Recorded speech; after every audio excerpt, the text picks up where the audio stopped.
हाँ, तो class 10th का कैप्सूल नंबर 2 है ये, और जस्ट आपको कैप्सूल नंबर 3 भी मिल जाएगा, जिसके अंदर आपके 1 लाइनर क्वेश्चन होंगे। ज़रूर उसको भी अच्छे से देखना, ठीक है। इसमें आपके लघुत्तरात्मक प्रश्न है, short question answer plus long वाले जो दीर्घ लघुत्तरात्मक प्रश्न जो होते हैं वो मिक्स है दोनों, ठीक है। काफ़ी के मैंने आंसर लिखे हैं, काफ़ी के आंसर नहीं भी लिखे हैं, लेकिन आप आराम से आंसर ढूंढ सकते हैं, आपकी बुक्स मिल जाएंगे आपको। लेकिन मैं बहुत सारे को तो लिख भी दिए हैं। जैसे कि मैं अगर बात करूँ यहाँ पर, तो आपका इसका जो फर्स्ट क्वेश्चन है वो है आपका, फ्रांसीसियों द्वारा उपनिवेशों के विकास हेतु किए गए कार्यों का वर्णन कीजिए। What steps did the French revolutionary take to create a sense of collective identity among the French people. काफ़ी बढ़िया क्वेश्चन है। तो देखो क्या क्या किया कि फ्रांसीसी लोगों के बीच सामूहिक पहचान का भाव पैदा करने के लिए फ्रांसीसी क्रांतिकारियों ने कुछ कदम उठाए थे। कौन कौन से कदम उठाए, कौन कौन से स्टेप्स उन्होंने ली। पहला, उन्होंने पितृभूमि और नागरिक जैसे विचारों पर बल दिया।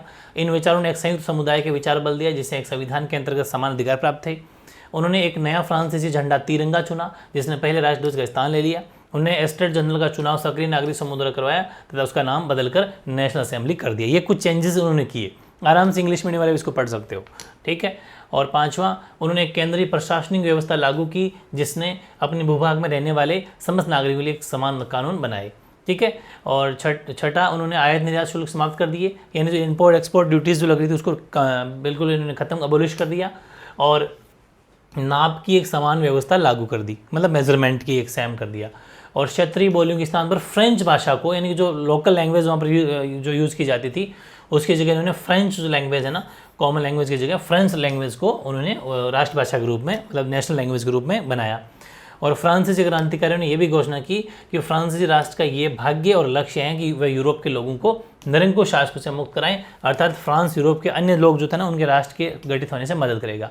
ये कुछ बातें। Revolution further declared that it was mission and the destiny of French nation to liberate the people of Europe from despotism, in other words the help of other people Europe become nations, ठीक है। और अगला question है कि Europe में राष्ट्रवाद के विकास में संस्कृति के योगदान को दर्शाने के लिए कोई 3 उदाहरण आपको देना है, यानी कि choose 3 examples of show contribution of culture to growth of nationalism in Europe. पहला है लोक संस्कृति, फोक कल्चर, यानी प्रसिद्ध जर्मन दार्शनिक जिसका नाम था योहाना गॉटफ्रीड, उसने दावा किया कि रोमानी जर्मन संस्कृति उसके आम लोगों में नहीं थी। उसने लोक संगीत, लोक काव्य एवं लोक नृत्यों के माध्यम से जर्मन राष्ट्र की भावना को प्रचारित किया है, ठीक है। एक तो ये फोक कल्चर हो गया। फेमस जर्मन फिलोसोफर का नाम जरूर याद रखना, योहाना, साइलेंट है इसमें, योहाना गॉटफ्रीड, ठीक है। दूसरा भाषा, लैंग्वेज, और तीसरा संगीत यानी कि म्यूजिक। ये 3 वेरी इंपॉर्टेंट है। भाषा, तो राष्ट्रवाद के विकास में मतलब जो भाषा का है, देखो यहाँ पर भाषा लिख लेना, भाषा का महत्वपूर्ण योगदान रहा, जिसका उदाहरण पोलैंड है। पोलैंड में राष्ट्रवाद के विकास में भाषा ने एक महत्वपूर्ण भूमिका निभाई है। पोलैंड के रूस के कब्जे वाले हिस्सों में पोलिश भाषा, कौन सी, पोलिश लैंग्वेज यूज की, ध्यान रखना। लार्ज यहाँ से देखिए, हाँ, यानी कि force out school and Russian language was imposed everywhere. और ये पोलिश लैंग्वेज, हाँ, ये तो ये पोलिश जो भाषा है ना, वो विद्यालयों में बलपूर्वक हटाकर रूसी भाषा को ज़बरदस्त वहाँ पर लाद दिया गया था, ठीक है। और जब पादरियों और बिशपों ने रूसी बोलने से इनकार कर दिया तो उन्हें सजा दी गई कि नहीं, आपको रूसी बोलना है। इस प्रकार पोलिश भाषा रूसी प्रभुत्व के विरुद्ध संघर्ष के प्रतीक रूप में देखी जाने लगी थी। तीसरा संगीत, म्यूजिक की अपन बात करें तो in the case of Poland, यानी कि पोलैंड पर परतंत्र स्थिति में संगीत के द्वारा राष्ट्रीय भावना, मतलब हमेशा ये कुछ बातें होती है जिसमें कुछ राष्ट्रीय भावनाएं हो, जैसे अपना भी कुछ म्यूजिक होता है ना, कुछ संगीत होता है जिसमें हमें देशभक्ति जाग उठती है, वैसे ही इन्होंने भी किया था। तो कैरोल कुप्रिस्की नामक एक पोलिश नागरिक था। ये जो कुछ एग्जाम्पल है ना, कुछ अलग अलग नाम के, कैरोल कुप्रिस्की नाम का एक पोलिश नागरिक था, जिसने राष्ट्रीय संघर्ष का अपने ओपेरा व संगीत से गुणगान किया तथा पोलिनेस व माजूरका जैसे लोक नृत्यों को राष्ट्रीय प्रतीक में बदल दिया। ये ध्यान रखना, पोलिनेस और माजूरका दोनों वेरी इंपॉर्टेंट है। पोलिनेस और माजूरका इंपॉर्टेंट है, ये भी एग्जाम्पल के तौर पर डाल देना। एक छोटा सा क्वेश्चन काफ़ी बढ़िया है, वो है कि जोल्वेराइन के विषय में आप क्या जानते हैं। व्हाट डू अबाउट जोल्वेराइन आप क्या जानते हैं। 1834 में प्रशा की पहल पर एक शुल्क संघ स्थापित किया, जिसका जोल्वेराइन के नाम से जाना गया उसको, ठीक है। ये याद रखना, कब की बात है, 1834 की, 1834 की। और ये जो जोल्वेराइन है was form the initiative of Persia and joined bye most of the German state. फिर जोल्वेराइन में अधिकांश जर्मन राज्य सम्मिलित हो गए और इस संघ ने शुल्क अवरोधों को समाप्त कर दिया तथा मुद्राओं की संख्या घटाकर 2 कर दी, जो उससे पहले 30 हुआ करती थी, 30 से भी ऊपर थी। और जोल्वेराइन ने आर्थिक राष्ट्रवाद के आंदोलन को जन्म दिया, जिसने इस समय में पनप रही व्यापक राष्ट्रवादी भावनाओं को मजबूत बनाया। ये बात वेरी इंपॉर्टेंट हो जाएगी जोल्बराइन। और फिर है वियना सम्मेलन, वियना ट्रीटी बोल सकते हो या वियना कॉन्फ्रेंस बोल सकते हो इंग्लिश मीडियम वाले। ये दो छोटे क्वेश्चन है, दोनों को मिला के एक बड़ा क्वेश्चन आ सकता है, छोटे भी आ सकते हैं, कैसे भी आ सकते हैं। सारे क्वेश्चन एक से बड़े के आपको अच्छे से पढ़ना है। नेपोलियन की पराजय के पश्चात यूरोपीय शक्तियों ने वियना की संधि की थी। जब नेपोलियन हार गया था उसके बाद में इन्होंने वियना की संधि की थी, वियना की ट्रीटी की थी। और इस ट्रीटी के उद्देश्य थे कि नेपोलियन युद्धों द्वारा लाए गए परिवर्तनों को समाप्त करना तथा यूरोप में नई रूढ़िवादी व्यवस्था स्थापित करना था। वियना सम्मेलन के प्रमुख कुछ प्रस्ताव, जो कुछ यहाँ पर उनकी कुछ विशेषताएं हैं वो देखो ये हैं। कौन सी? पहली कि फ्रांसीसी क्रांति के दौरान हटाई गई बूब राजवंश को सत्ता में बहाल किया गया तथा फ्रांस को नेपोलियन से हुए युद्धों के दौरान प्राप्त विभिन्न क्षेत्रों को लौटाना पड़ा। ये हैं Bourbon dynasty which had been deposed during the French Revolution was restored to power and French lost the territories to had annexed under Napoleon। ठीक है। और सेकंड है भविष्य में फ्रांस द्वारा संभावित विस्तार को रोकने के लिए फ्रांस की सीमाओं पर कई नए राज्यों की स्थापना की गई, मतलब नए नए स्टेट्स बनाए गए further French expansion in future.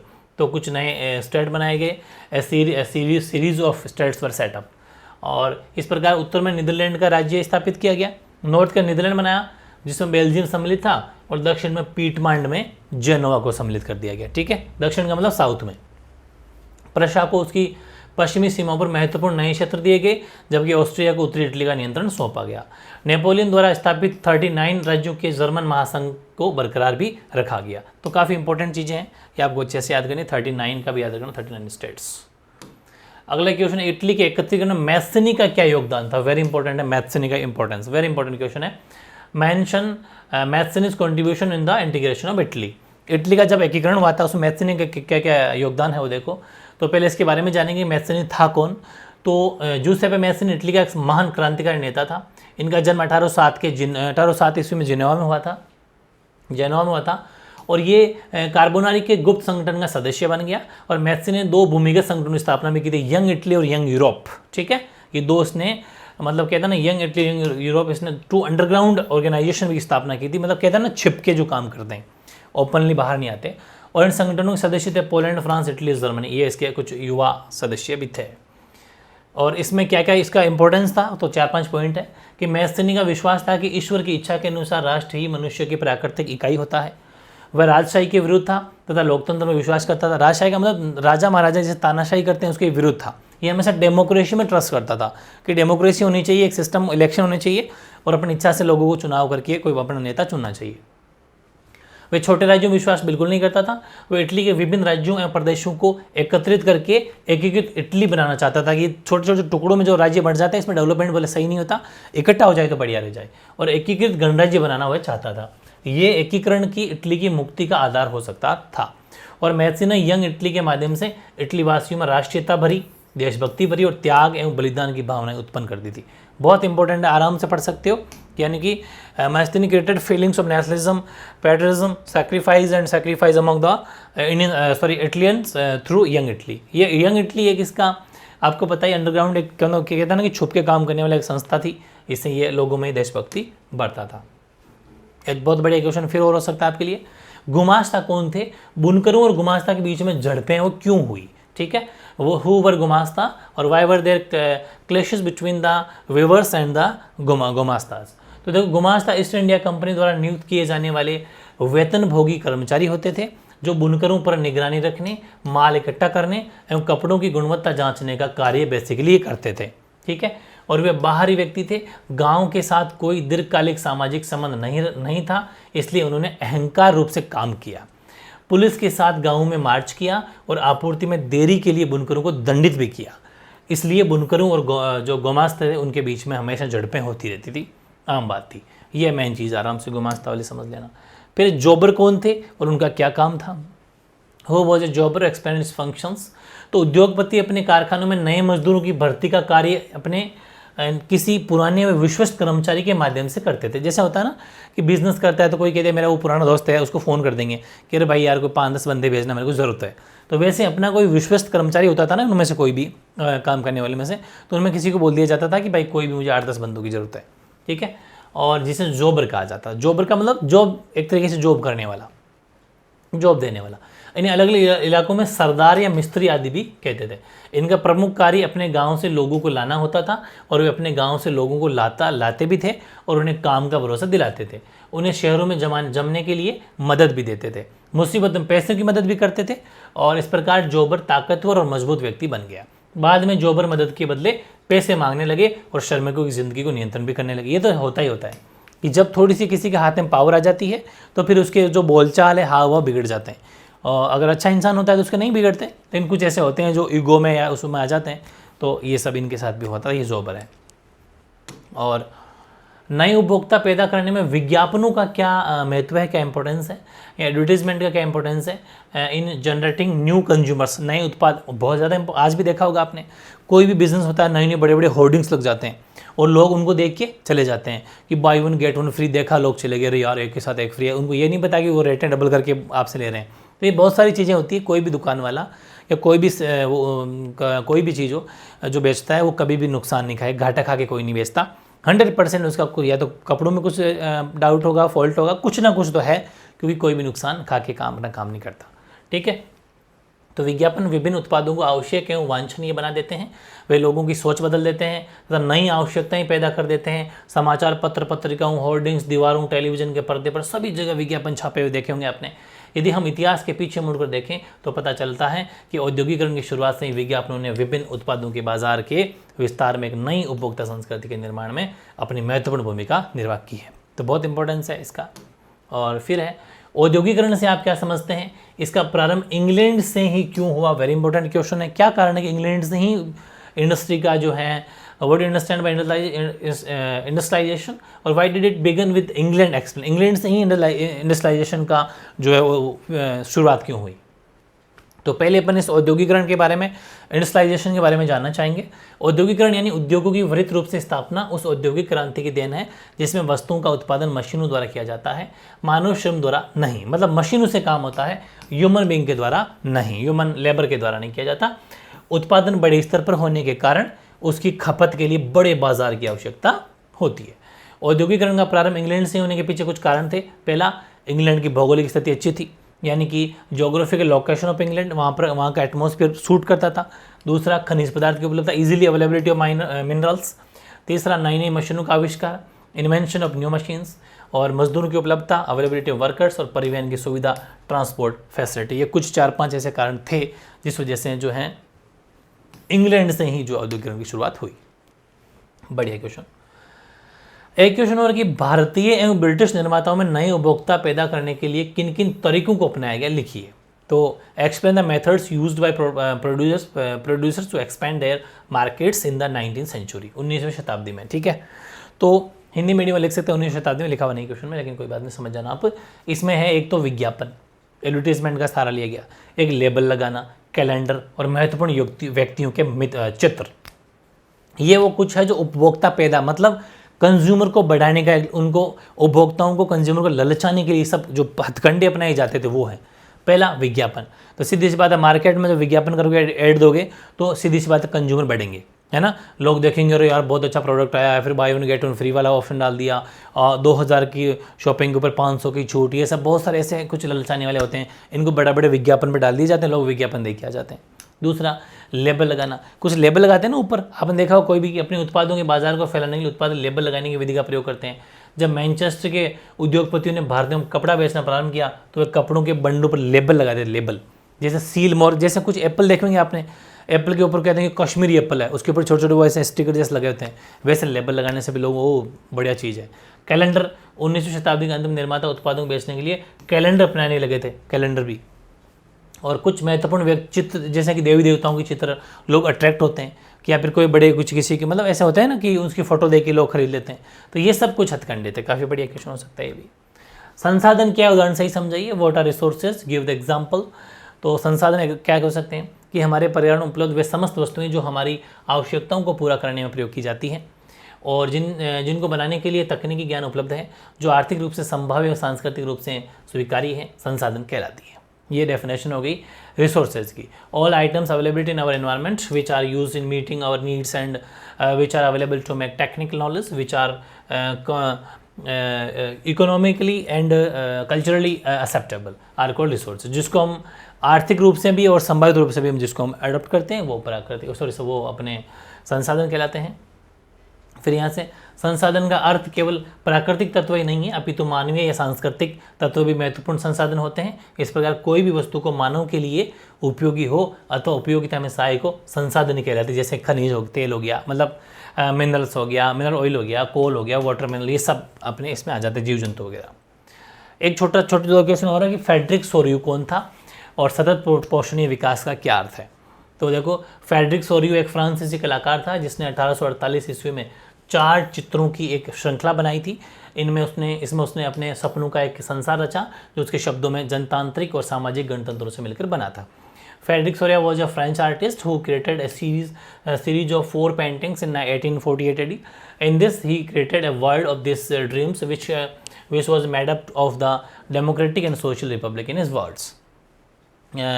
सतत पोषण विकास का क्या मतलब है? तो what is the meaning of sustainable mutual development?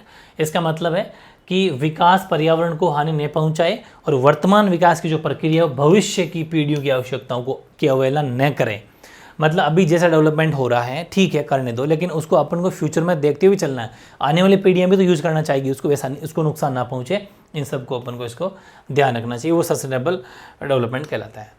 अब कुछ मैंने सीधे सीधे क्वेश्चन लिए, उनके आंसर नहीं लिखे, आराम से मिल जाएंगे। आपके पास में बुक्स होगी, आपके पास नोट्स होंगे, कुछ इंपॉर्टेंट कुछ गाइड्स ले लेना, कहीं से मिल जाएंगे। एजेंडा 21 के बारे में आपको लिखना है, ठीक है, आराम से लिख सकते हो। रियो डी जेनेरो में जो अर्थ सम्मेलन हुआ था, अर्थ समिट हुआ था, पृथ्वी सम्मेलन जो हुआ था, यहाँ पर अर्थ समिट कर लेना है ना, इस सम्मेलन की जगह आप लिख लेना अर्थ समिट, ठीक है, अर्थ समिट। जो अर्थ समिट हुआ था, अर्थ समिट 1992 रियो डी जेनेरो में हुआ था, उसके बारे में लिखना है। भूमि निम्नीकरण को नियंत्रित करने के कौन कौन से उपाय सुझाएंगे?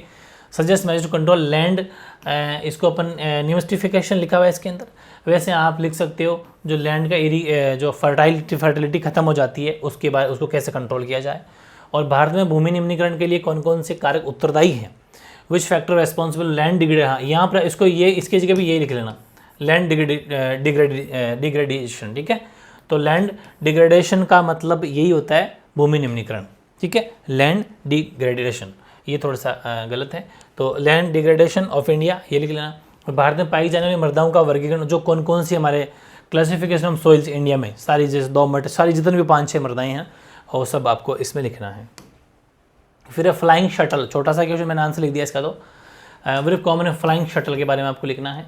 तो फ्लाइंग शटल रस्सियों और पुलियों के द्वारा चलने वाला एक यांत्रिक औजार है जिसका बुनाई के लिए, मतलब एक फ्लाइंग शटल ऐसा होता है ना जैसे कुएं से पानी निकालते थे ना पहले के ज़माने में लोग, वैसे प्रयोग किया जाता है। और ये क्षैतिज धागे को लंबोत धागे में पिरो देती है, मतलब ऐसे घुमा देती है, पिरो देती है। इससे बुनकरों को बड़े करगे चलाना और चौड़े अरज के कपड़ा बनाने में हेल्प मिलती है। ये होता है फ्लाइंग शटल। 2 मार्क्स में आ सकता है, वेरी इंपॉर्टेंट क्वेश्चन है, डिफरेंट टाइप का। अब कुछ छोटे छोटे क्वेश्चन फिर से हैं। बहुउद्देशीय परियोजनाओं को स्पष्ट करो, यानी कि जो मल्टीपर्पज प्रोजेक्ट है वो कौन, उसके बारे में थोड़ा सा लिखना है 2 मार्क्स में। और बांस ड्रिफ्ट सिंचाई प्रणाली के संक्षेप में, वेरी इंपॉर्टेंट क्वेश्चन है। Briefly explain bamboo drift irrigation system. जल संरक्षण हेतु प्रमुख उपाय कौन कौन से? Suggest measures for water conservation के कौन कौन से उपाय आप सुझा सकते हैं, कैसे पानी को बचाया जाए। और आपके मतानुसार बांध कैसे उपयोगी हैं? How are dams are useful for according to you.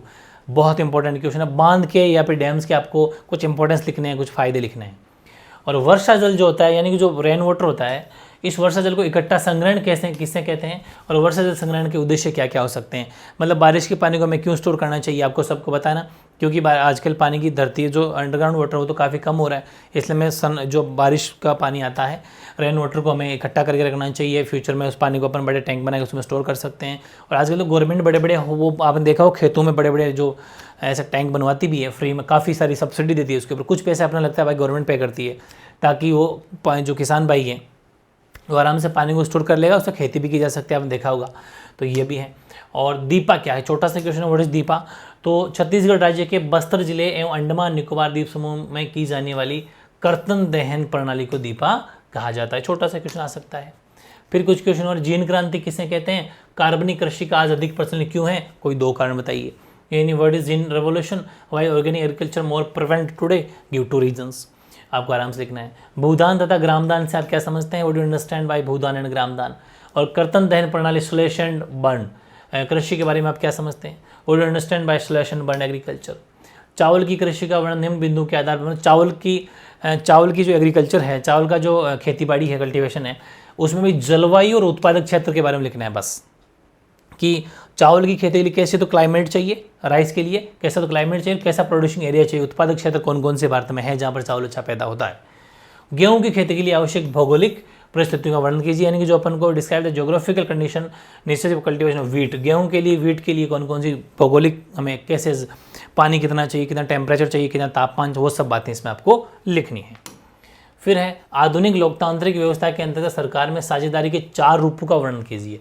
तो यहाँ 4 की जगह 2 आ जाएगा, ठीक है, क्योंकि बड़ा क्वेश्चन नहीं आएगा यहाँ से, तो अपन लिख लेंगे 2 what are the different ways of power sharing modern democratic system. Sorry, यहाँ लिख लेंगे अपन, इसमें होगा 4 की जगह लिख लेना 2, और वो 2 कौन कौन से वो भी लिख लो। उसमें है सरकार के विभिन्न अंगों के मध्य सत्ता की साझेदारी और सरकार के मध्य विभिन्न स्तरों पर, है ना, ये दोनों के बारे में आपको लिखना है, यानी कि sharing of power among different organs of the, जैसा कि वो अपने पढ़ा था ना, सरकार के तीनों अंगों के बारे में लिखना है, ठीक है। और फिर शेयरिंग अमंग डिफरेंट लेवल्स, कौन कौन से लेवल के ऊपर केंद्र सरकार, राज्य सरकार, स्थानीय सरकार, ये सब आपको इस तरीके से आप लिखनी है। न्यायपालिका, व्यवस्थापिका, कार्यपालिका, ये सब आपको दोनों के बारे में लिखना है अच्छे से, ठीक है। जुडिशरी और एग्जीक्यूटिव और आपकी दोनों हो जाएगी, तीनों, तो ये आपको इसके बारे में लिखना है। फिर एक क्वेश्चन है, आधुनिक लोकतांत्रिक व्यवस्थाओं में सत्ता की साझेदारी के अलग अलग तरीके क्या हैं? What is the difference veg of power sharing modern democratic system? ये 3-4 सिस्टम है, इनके बारे में एक एक लाइन आपको लिखनी है बस। श्रीलंका में तमिलों की क्या मांगे थी और अपनी मांगों के लिए उन्होंने किस प्रकार संघर्ष किया, स्पष्ट कीजिए। 8-10 लाइन तैयार कर लेना, श्रीलंका में क्या क्या मांगे थी तमिलों की, है ना, डिमांड्स क्या थी तमिल्स की श्रीलंका में, और how did the fight for their demands x में, क्या क्या उन्होंने डिमांड्स करी, वो भी आपको, मतलब कैसे आपने उन लड़ाई लड़ी, वो बताना है। सामाजिक भेदभाव की उत्पत्ति कैसे होती है, संक्षेप में बताना है आपको, ठीक है, यानी how did social discrimination originate, briefly tell. राजनीति और सामाजिक विभाजन को मिलने नहीं दिया जाना चाहिए, बहुत इंपॉर्टेंट क्वेश्चन है ये भी, इस कथन की उदाहरण सहित व्याख्या कीजिए। Politics and social division should not be allowed to mix, explain the statement with example. और भारत में सामाजिक विभाजनों के सामाजिक परिणाम पर प्रकाश डालिए, throw light on the social consequence of social division in India, ठीक है। और आज के लास्ट 2-3 क्वेश्चन हो रहे हैं कि पर्यटन का क्या महत्व है, या फिर अंतर्राष्ट्रीय व्यापार में पर्यटन का महत्व समझाइए, एक ही बात है। What is importance of tourism? समझते हैं टूरिज्म से सरकार को बहुत अच्छा रेवेन्यू आता है, हमारे देश में पैसा आएगा, डॉलर आएंगे तो अच्छी अपनी इकोनॉमी अच्छी होगी। Explain the importance of tourism international trade. और एक वेरी इंपॉर्टेंट क्वेश्चन है, स्वर्णिम चतुर्भुज महाराजमार्ग से आप क्या समझते हैं? What do you understand bye golden quadrilateral highway, describe, very important question ये भी। भारत के प्रमुख समुद्री पतन कौन कौन से हैं, उनके सिर्फ नाम लिख देना, 8-10 नाम है, 8-10 के पूरे सिर्फ नाम, ओनली नेम, ठीक है, ओनली नाम लिख देना बस, और कुछ नहीं लिखना है। What are the major sea falls of India, describe. और एक है पाइपलाइन परिवहन के प्रमुख लाभ क्या है, संक्षेप में आपको बताना है। What are the major advantage of pipeline transport, briefly tell. India के अंदर जो बताने कौन कौन सी पाइपलाइन क्या फ़ायदे हैं। और सड़क परिवहन रेल परिवहन से अधिक महत्वपूर्ण क्यों है? Why is road transport more important than rail transport? ये क्वेश्चन थे, छोटा सा कैप्सूल है, आई थिंक इसमें आपको पूरी एसएसटी आ चुकी है। इकोनॉमिक्स को मैंने छोड़ा थोड़ा सा, ठीक है, बाकी मोस्टली मैंने इसमें ले लिया है। इकोनॉमिक्स का सोपड़ा सा आप अलग से करेंगे, उसमें छोटे क्वेश्चन आ रहे हैं, उसमें ब्रीफली अलग से कुछ लिखा हुआ भी नहीं है आपके उस ब्लूप्रिंट में भी और आपके सिलेबस में भी, बस ये लिखा हुआ है कि 4-4 सभी चैप्टर 4-4 नंबर के हैं। तो पहले एक बार ये बना लो, फिर इकोनॉमिक्स अलग से मैं क्लास आपकी बना दूंगा। और अभी जल्द आपको तुरंत थोड़ी देर के अंदर ही लेट नाइट आ सकती है, आपको वन लाइनर क्वेश्चन वाले जो कैप्सूल है वो भी मिल जाएंगे, ठीक है, ओके।